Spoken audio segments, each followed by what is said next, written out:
Hello everyone, this is DSCA diary by Pallavi.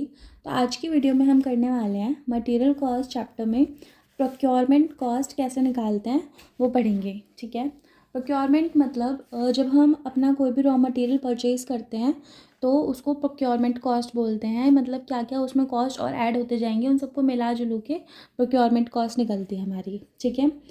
3 phases होते हैं procurement मतलब रॉ मटेरियल ख़रीदना, स्टोरेज मतलब जब हम ख़रीद लेते हैं उसके बाद उसको स्टोर कैसे करते हैं उन सब चीज़ों का कॉस्ट, और प्रोडक्शन जब हम प्रोड्यूस करते हैं तो हमारा कितना कॉस्ट निकलता है और कितनी चीज़ें हम वेस्ट करते हैं, कितनी हम लोग अच्छे से रिसोर्स को यूज़ करते हैं, वो प्रोडक्शन में आ जाता है। ठीक है। तो ये 3 फेजेस होते हैं जब भी हम प्रोडक्शन करते हैं उसके।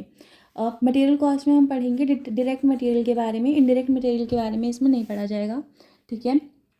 तो सबसे पहले तो जो हमने परचेज़ किया प्रोडक्ट उसकी वैल्यू आ जाएगी। प्रोडक्ट मतलब मटेरियल जो भी हमने परचेज़ किया है, डायरेक्ट मटेरियल वो भी, उसकी परचेज़ वैल्यू हम लिख देंगे यहाँ पे। फिर उसमें हम बहुत तरीके की ड्यूटीज़, टैक्सेस और डिस्काउंट्स को ऐड और लेस करेंगे। ठीक है। तो सबसे पहले परचेज़ वैल्यू आ गई हमारी। ठीक है। उसके बाद है इसमें हम लोग कुछ चीज़ें लेस करने वाले हैं जो कि डिस्काउंट्स एंड सब्सिडीज़। इसका मतलब है हम अपने जो रॉ मटेरियल है उसकी वैल्यू निकाल रहे हैं।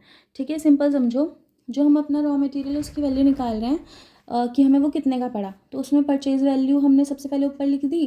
ठीक है। अब जो डिस्काउंट्स और सब्सिडीज़ हमें मिले हैं मतलब हमें बेनिफिट हुआ है ना, तो वो तो हमारे कॉस्ट में ऐड नहीं होना चाहिए, इस तरीके से समझो। तो ट्रेड डिस्काउंट जो है, हमको ट्रेड डिस्काउंट मिला, हमने कुछ सामान खरीदा तो ऑफकोर्स वो हम लेस करेंगे, उसको हम अपने कंज्यूमर से, कस्टमर से तो नहीं लेंगे ना, वो उसको लेस कर दिया हमने। ठीक है। मतलब ये हमारे कॉस्ट का पार्ट बनेगा। पार्ट बनना मतलब ये नहीं होता कि उसको ऐड करना है। पार्ट बनना मतलब होता है कि ऐड करना है, लेस करना है, वो हम उस टर्म को समझने के बाद करते हैं। ठीक है। तो डिस्काउंट हमें मिला, ट्रेड डिस्काउंट, उसको हमने लेस किया। उसके बाद मिला हमें क्वांटिटी डिस्काउंट, मतलब हमने बहुत ज़्यादा क्वांटिटी खरीदी जिसकी वजह से हमें थोड़ा सा डिस्काउंट मिल दिया, उसको हमने लेस कर दिया। ठीक है। फिर हमें मिला सब्सिडी मिली, ग्रांट मिली, इंसेंटिव मिला। जैसे सब्सिडीज़ मिल जाती है ना, गवर्नमेंट से ग्रांट मिल जाते हैं, इंसेंटिव्स मिल जाते हैं सामान खरीदने के लिए, उसको हमने लेस कर दिया। ठीक है। एक हमारा आता है कैश डिस्काउंट। ठीक है। कैश डिस्काउंट जो होता है वो हमारा कभी भी पार्ट नहीं बनता है हमारे कॉस्ट का, कभी भी वो पार्ट नहीं बनेगा रॉ मटेरियल की कॉस्ट का। क्यों नहीं बनेगा? क्योंकि वो एक फाइनेंस में आ जाता है, वो कभी भी इसका पार्ट नहीं हम बना सकते हैं उसको। तो वो एक चीज़ याद रखना, कैश डिस्काउंट ना लेस होगा ना ऐड होगा। और या आप जब क्वेश्चन अपना सॉल्व करोगे तो नीचे नोट्स में लिख देना कैश डिस्काउंट हमारा पार्ट नहीं बना है इसका। ठीक है। फिर है हमारा ड्यूटीज़ एंड टैक्सेस। अब ड्यूटीज़ और टैक्सेस जो हैं हम पे कर रहे हैं ना, हम पे कर रहे हैं, हमें नहीं मिल रहा, हम ड्यूटीज़ एंड टैक्सेस पे करेंगे तो वो हमारा पार्ट बनेगा कॉस्ट का, तो वो चीज़ें ऐड होगी क्योंकि हमने पे किया है कॉस्ट में हमारा ऐड होगा। हमें डिस्काउंट और सब्सिडीज़ मिले थे, हमें पर्क्स मिले थे, तो वो हमने कॉस्ट में से लेस किया, ये हमको पे करना पड़ा है, तो ये हमारा कॉस्ट में ऐड होगा रॉ मटेरियल की। ठीक है। तो ड्यूटीज़ एंड टैक्सेस में सबसे पहले रोड टैक्स। जैसे हमने ट्रांसपोर्टेशन किया है, हम सामान खरीद के ला रहे थे अपना वापस, तो उसका रोड टैक्स लग गया हम पे। जीएसटी में अगर आप जीएसटी का क्रेडिट मिल रहा है तो वो पार्ट नहीं बनेगा क्योंकि आपको उसका क्रेडिट मिल चुका है। ठीक है। आपकी जेब से कुछ गया नहीं है, वापस आपके पैसे आ गए हैं। ठीक है। अगर जीएसटी का क्रेडिट नहीं मिल रहा है तो वो पार्ट बनेगा और वो ऐड हो जाएगा। समझो, जीएसटी है, जीएसटी हमने पे किया, हमें क्रेडिट मिल गया, तो हम उसको ऐड या लेस कुछ भी नहीं करने वाले। ठीक है। जीएसटी हमने पे किया, हमें क्रेडिट नहीं मिला, तो हम उसको ऐड करेंगे क्योंकि वो हमारा पार्ट तब हम बन जाएगा कॉस्ट का। ठीक है। फिर हमारा आ जाता है basic custom duty. Basic custom duty अगर हम पे कर रहे हैं तो वो हमारा पार्ट बनेगा और ऐड हो जाएगा। समझ में आ गया? अभी तक हमने क्या क्या पढ़ा? ड्यूटीज़ और टैक्सेस और डिस्काउंट और सब्सिडीज़। ठीक है। उसके बाद आ जाता है हमारा पेनल्टी और चार्जेस। पेनल्टी और चार्जेस कभी भी हमारा पार्ट नहीं बनेगा कॉस्ट का, चाहे वो डिमरेज हो, डिटेंशन चार्जेस हो या पेनल्टी चार्जेस हो। ये क्यों नहीं बनेगा? क्योंकि पेनल्टी और चार्जेस हमारे तभी लगते हैं जब हमारी गलती होती है। ठीक है। पेनल्टीज़ कब लगती हैं? जब इट वॉज आर मिस्टेक। ठीक है। हमारी गलती की वजह से कुछ चार्जेस लगे हैं तो वो हमारी जेब से जाने चाहिए, ना कि कस्टमर की जेब से। तो वो हम हमारे मटेरियल का कॉस्ट नहीं बनाएंगे, उसको वो पार्ट नहीं बनेगा, ना वो ऐड होगा ना वो लेस होगा। ठीक है। इसके बाद है हमारा कमीशन इंश्योरेंस और फ्रेट, ठीक है। ये हमारा पार्ट बनेगा तो ये ऐड होगा, ठीक है। याद रखना, अगर कमीशन, इंश्योरेंस और फ्रेट हमारा अगर कॉस्ट का पार्ट बनेगा तो वो चीज़ हमारी ऐड होगी, ठीक है।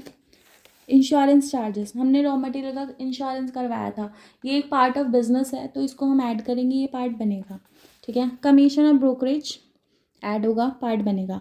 अगर जैसे तुमने कोई सामान खरीदा, रॉ मटेरियल खरीदा, ठीक है, उसके लिए तुम्हें अगर कमीशन पे करना पड़ रहा है तो वो कोई गलत चीज़ नहीं है, ठीक है। तो वो तुम ऐड कर सकते हो, मतलब ऐड करना पड़ेगा, उसको पार्ट बनाना पड़ेगा, ठीक है। फ्रेट इनवर्ड्स, तुमने सामान खरीदा, उसको मंगाने में जो खर्चा हुआ, ट्रांसपोर्टेशन में जो खर्चा हुआ, उसको हम ऐड करेंगे, वो हमारा पार्ट बन जाएगा। फिर है कॉस्ट ऑफ कंटेनर्स। कंटेनर्स भी अब हमारे दो तरीके के होते हैं, एक होता है नॉट रिटर्नेबल, एक होता है रिटर्नेबल।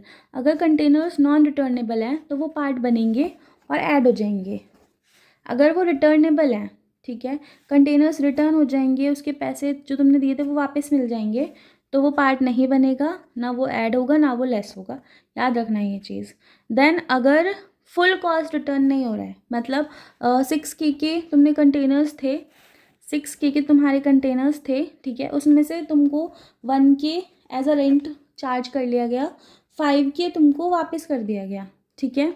6K को गलती से भी नहीं बनाना है कॉस्ट का पार्ट, मतलब जितना जेब से गया उतना तुम्हारा पार्ट बनेगा, जितना जेब से नहीं गया उतना पार्ट नहीं बनेगा, ठीक है। रिमेंबर, जितना नहीं मिला है उसको पार्ट ऑफ कॉस्ट बनाना है, जितना मिल गया है उसको नहीं बनाना है, ओके। रिवाइज कर लेते हैं हम लोग।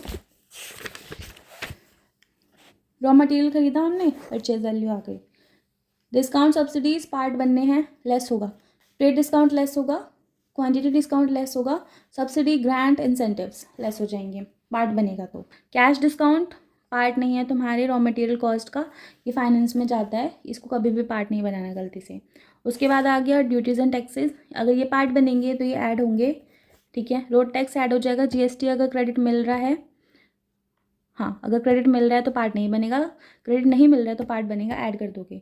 बेसिक कस्टम ड्यूटी ऐड करना है, पार्ट बनेगा। तो पेनल्टी और चार्जेस कभी भी पार्ट नहीं बनता है कॉस्ट ऑफ रॉ मटेरियल का, क्योंकि ये तुम्हारी गलती से होते हैं, ये तुम कंज्यूमर से नहीं ले सकते हो, कंज्यूमर से नहीं वसूल कर सकते हो, ठीक है। उसके बाद कमीशन, ब्रोकरेज और फ्रेट, इंश्योरेंस, ये सब तुम्हारा पार्ट बनेगा, ऐड हो जाएगा हमेशा। इंश्योरेंस ऐड होगा, कमीशन ब्रोकरेज ऐड होगा और फिर इनवर्ड्स ऐड होगा।